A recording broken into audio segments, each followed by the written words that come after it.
जय Hind and hello guys, स्वागत है आपका आपके अपने YouTube चैनल ज्ञानदेही होस्ट में। और इस वीडियो में मैं आपको बताने वाला हूं झारखंड स्टाफ सिलेक्शन कमीशन यानी कि JSSC ANM ऑनलाइन फॉर्म 2025 के बारे में कि कैसे आपको ये फॉर्म फिलअप करना है। गाइस, इस वीडियो के अंदर आपको कंप्लीट इन्फॉर्मेशन दी जाएगी जिसको देख कर के आप लोग इस फॉर्म को बिना किसी मिस्टेक के भर पाएंगे। तो आपको वीडियो को पूरा देखना है। अब चलिए शुरू करते हैं। गाइस, अगर आपने अभी तक वीडियो को लाइक शेयर किया हो तो कर देना और चैनल को सब्सक्राइब करके बेल आइकन ऑन कर लेना। इसके बाद में जो लिंक वीडियो के डिस्क्रिप्शन में दिया है आप ओपन करेंगे, आपको जानने को मिलेगा कि ये भर्ती 3181 पोस्ट पर निकाली गई है। और गाइज, आप लोग इसके फॉर्म 10 सितंबर 2025 तक भर सकते हैं। और अगर फॉर्म के अंदर कोई गलती हो जाती है तो आप 11 सितंबर से लेकर के 12 सितंबर 2025 के बीच करेक्शन कर पाएंगे। फिर गाइज, यहाँ पर जो फीस रखी है वो जनरल OBC के लिए 100 है और SC ST के लिए 50 है। इसके बाद आपको जानने को मिलेगा कि इसमें आपकी रेगुलर वैकेंसी 3020 है और जो बैकलॉग वैकेंसी है वो 161 है। अप्लाई करने के लिए आपसे 10वीं पास की योग्यता, साथ ही ANM आपके पास होनी चाहिए और इसके अलावा आप रजिस्टर्ड होने चाहिए झारखंड नर्सिंग काउंसिल में। अगर आप झारखंड नर्सिंग काउंसिल में रजिस्टर्ड है और आपके पास 10वीं और ANM है तो फिर आप इसमें किसी भी स्टेट से अप्लाई कर सकते हैं। अब आप यहाँ पर एज लिमिट चेक करेंगे, फिर आपका यहाँ पर सिलेक्शन प्रोसेस दिया है और ये सब इन्फॉर्मेशन चेक करने के बाद आप ऑफिशियल नोटिफिकेशन भी एक बार चेक कर सकते हैं, रेगुलर वाला भी और बैकलॉग वाला भी। और आपके सामने इस तरह से नोटिफिकेशन आ जाएंगे। यहाँ से आप आपकी district wise category wise vacancy जान लेना और जो इन्फॉर्मेशन मैंने भी आपको दी है वो सब भी आप यहाँ से कंफर्म कर लेना। अब ये सब इन्फॉर्मेशन चेक करने के बाद अगर आप इसमें एलिजिबल है और आपका इंटरेस्ट है अप्लाई करने का तो आप इंपॉर्टेंट लिंक के सेक्शन से अप्लाई ऑनलाइन लिंक ओपन करेंगे। अब गाइज, आपके सामने यहाँ पर अप्लाई करने की ऑफिशियल वेबसाइट आ जाएगी और यहाँ पर आने के बाद में सबसे पहले आप क्या करेंगे, आप यहाँ पर न्यू रजिस्ट्रेशन इसके ऊपर क्लिक करेंगे। इसके ऊपर क्लिक करने के बाद इस तरह का इंटरफेस आएगा। अब सबसे पहले आपको यहाँ पर एप्लीकेंट फर्स्ट नेम यानी कि आपको आपका नाम डालना है जो कि पहले आप लिखते हैं यानी कि फर्स्ट नेम। फिर उसके बाद में मिडिल नेम ना हो तो खाली छोड़ देना और फिर जो आपका लास्ट नेम है वो आप यहाँ पर एंटर कर देना। और मैं आपको बता दूं कि ये जो नाम आप यहाँ पर भरेंगे आपको 10th के सर्टिफिकेट के अकॉर्डिंग फिल करना है। फिर आप आपका मोबाइल नंबर डालेंगे जो आप रजिस्टर करना चाहते हैं 10 डिजिट का। उसके बाद आप आपकी ईमेल आईडी यहाँ पर फिल कर देंगे एंड देन आपको इंडियन सिटीजन में यस कर देना है कि मैं भारतीय नागरिक हूँ। और फिर आपका जो डेट ऑफ बर्थ है वो आपको देना है। डेट ऑफ बर्थ में पहले आपको डे नहीं बल्कि मंथ एंटर करना है, फिर डे और उसके बाद में जो भी ईयर है वो आप यहाँ पर एंटर कर देंगे। एंड देन ये कैप्चा कोड फिल करेंगे। इन सभी जानकारी को चेक करेंगे। जब आपको लगे कि सभी जानकारी सही है उसके बाद आप रजिस्टर नाउ इसके ऊपर क्लिक करेंगे। अब आपके नंबर के ऊपर एक OTP आया होगा, वो OTP आप यहाँ पर डाल दीजिए और सबमिट कर दीजिए। इसके बाद आप यहाँ पर देखेंगे कि आप सक्सेसफुली रजिस्टर्ड हो चुके हैं और आपको यहाँ पर रजिस्टर नंबर और पासवर्ड आपकी डिस्प्ले के ऊपर दिखाई दे रहा है। सेम इन्फॉर्मेशन आपको मैसेज के माध्यम से भी सेंड कर दी गई है। अब आप यहाँ पर यूजर लॉगिन वाले सेक्शन में आपका रजिस्टर नंबर डालेंगे जो भी आपको मिला है और फिर वो पासवर्ड डालेंगे जो आपके डिस्प्ले के ऊपर शो हो रहा है और साथ ही मैसेज के माध्यम से आपको भेजा गया है और फिर आप लॉगिन के ऊपर क्लिक करेंगे। अब आप यहां पर सबसे पहले आपकी स्टेप फर्स्ट की इंफॉर्मेशन फिल करेंगे जो कि आपके डैशबोर्ड में आपको कुछ इस तरह से दिखाई देगी जैसे कि आप वीडियो में देख सकते हैं। तो सबसे पहले आपको रेसिडेंट ऑफ झारखंड, क्या आप राजस्थान के निवासी है, अगर हाँ तो यस, नहीं है तो नो करेंगे।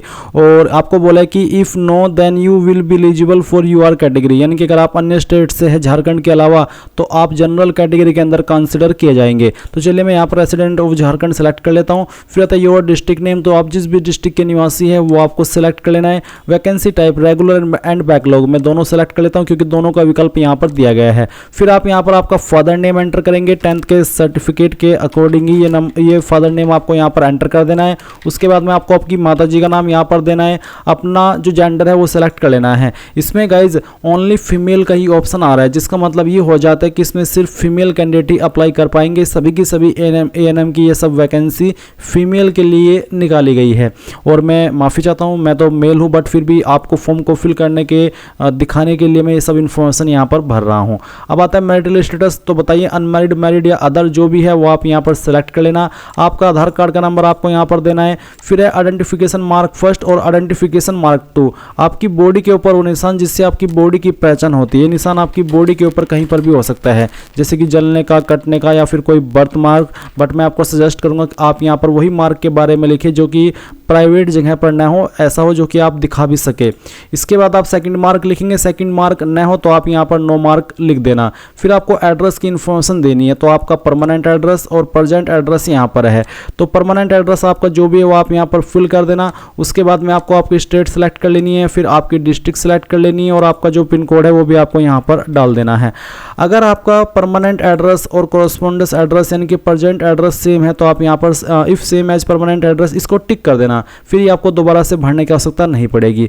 इसके बाद आप यहाँ पर टिक करेंगे और अपडेट के ऊपर क्लिक करके अपडेट कर देंगे। अब आपके सामने यहाँ पर स्टेप 2 पर्सनल इन्फॉर्मेशन आ चुका है। तो यहाँ पर गाइज आपको आपकी कास्ट कैटेगरी सेलेक्ट करनी है। जिस भी कैटेगरी से आप बिलोंग करते हो वही कैटेगरी आप यहाँ पर सेलेक्ट कर लेना, जैसे कि general, BC first, SC ST EWS जो भी है वो आप सेलेक्ट कर लीजिए। मैं इस फॉर्म को डेमो के लिए भर रहा हूँ तो मैंने ऐसे सेलेक्ट किया है। उसके बाद आता है are you an ex serviceman, तो आपको पूछेगा कि आप एक्स सर्विसमैन है, अगर हाँ तो यस, नहीं तो आप नो करेंगे।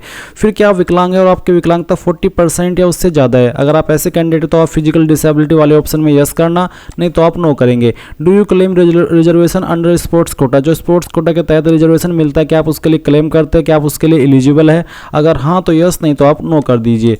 फिर आप यहाँ पर टिक करेंगे और उसके बाद में अपडेट के ऊपर क्लिक करके इसको अपडेट करेंगे और यहाँ से ओके कर देंगे।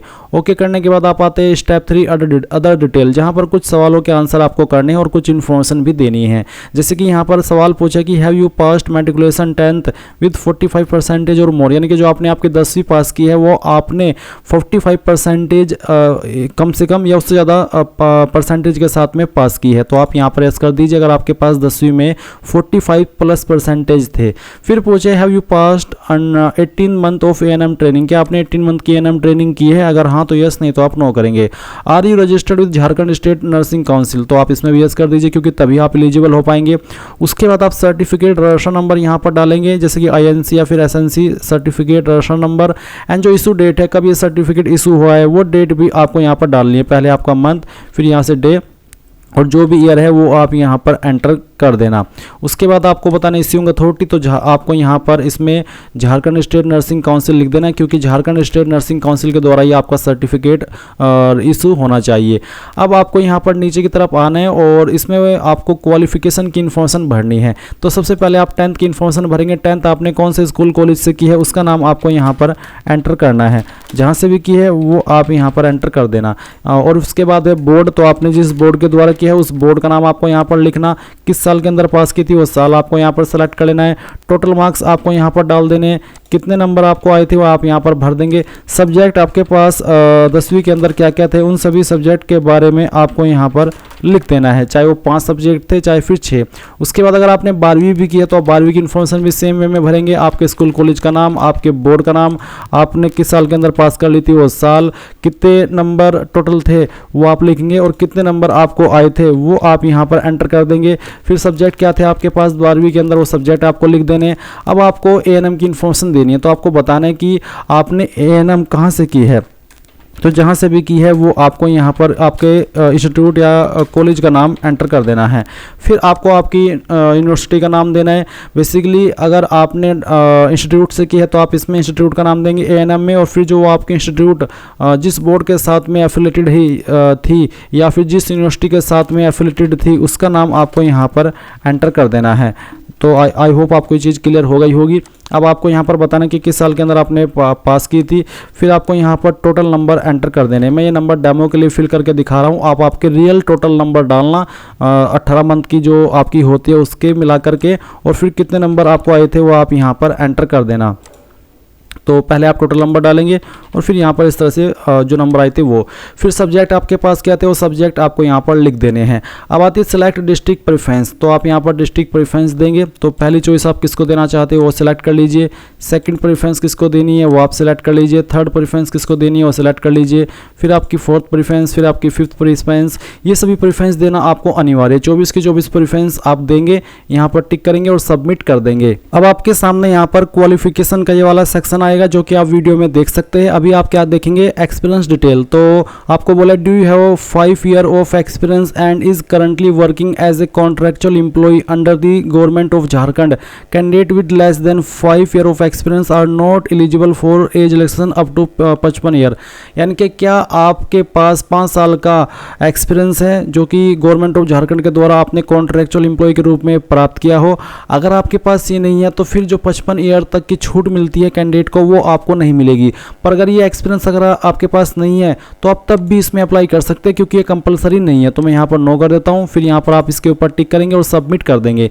यहाँ से ओके करेंगे। ओके करने के बाद में अब आपके सामने यहाँ पर ऑप्शन आ चुका है कुछ ऐसा जो कि आप देख सकते हैं। बेसिकली आप पेमेंट के पेज पर आ चुके हैं। तो आपकी कैटेगरी के ऊपर जो फीस एप्लीकेबल होती है वो फीस आपको यहाँ पर देखने को मिलेगी। अब आप पे नाउ के ऊपर क्लिक करेंगे। पे नाउ के ऊपर क्लिक करने के बाद आपको पेमेंट के पेज पर ट्रांसफर कर दिया है। आप आपकी एप्लीकेशन फीस यहाँ पर इनमें से किसी भी माध्यम का इस्तेमाल करके जमा कर सकते हैं। तो चलिए मैं यहाँ पर स्कैन QR ये सेलेक्ट कर लेता हूँ। फिर आप शो QR इसके ऊपर सेलेक्ट करना और फिर आपको आपकी जो फीस है वो यहाँ पर पे करनी है। फी पेमेंट करने के बाद आप देखेंगे पेमेंट सक्सेसफुल। अब आपको यहाँ पर proceed to upload photo and signature इसके ऊपर क्लिक करना है। इसके ऊपर क्लिक करने के बाद आपके सामने यहाँ पर इस तरह का इंटरफेस आएगा जहाँ पर बोला है कि फोटो का साइज 10 से 100 KB के बीच में और सिग्नेचर का साइज 20 से 50 KB के बीच में होना चाहिए। तो आप चूज फाइल के ऊपर क्लिक करेंगे और जहाँ पर भी आपकी फ़ोटो फाइल है वो आपको सेलेक्ट कर लेनी है। तो चलिए मैं इस फोटो को सेलेक्ट करता हूँ, ओपन करता हूँ। आपका फ़ोटो इस तरह से यहाँ पर आएगा, उसकी फ़ाइल का नेम, फिर आपका जो सिग्नेचर है वो सिग्नेचर की फ़ाइल आपको सेलेक्ट कर लेनी है, ओपन करना है। उसके बाद में आप यहाँ पर अपलोड फ़ोटो इसके ऊपर क्लिक करेंगे। जैसे ही मैंने अपलोड फ़ोटो के ऊपर क्लिक किया तो फोटो अपलोड हो गया। अब मैं अगेन सिग्नेचर को सेलेक्ट कर लेता हूँ क्योंकि अलग अलग से फाइल अपलोड करने को बोली है। तो मैं अपलोड साइन पर क्लिक करता हूँ। तो आपका सिग्नेचर भी यहाँ पर इस तरह से आ चुका है। अब आप यहाँ पर टिक करेंगे और सबमिट कर देंगे और यहाँ से ओके करेंगे। एक बार फिर से ओके करेंगे और देखेंगे कि जो आपका फॉर्म का प्रीव्यू है वो आ चुका है। जो भी जानकारी शुरू से लेकर आपने अभी तक भरी है उन सभी को चेक कीजिए, यहाँ पर टिक कर दीजिए और सबमिट एप्लीकेशन के ऊपर क्लिक कीजिए। अब आप देखेंगे you have successfully submitted the application form. आपका फॉर्म फाइनल सबमिट हो चुका है। प्रिंट एप्लीकेशन के ऊपर क्लिक करके अपने फॉर्म को अगर प्रिंटर नहीं है तो PDF के रूप में सेव कर ले और बाद में प्रिंट कर लेना। तो इस तरह से गाइज आप लोग झारखंड ANM फॉर्म 2025 भर पाएंगे। आई होप ये प्रोसेस आपको पसंद आया होगा। अगर आपको कोई सवाल डाउट रह गया हो तो कमेंट के माध्यम से पूछ लेना। Thanks for watching. जय हिंद।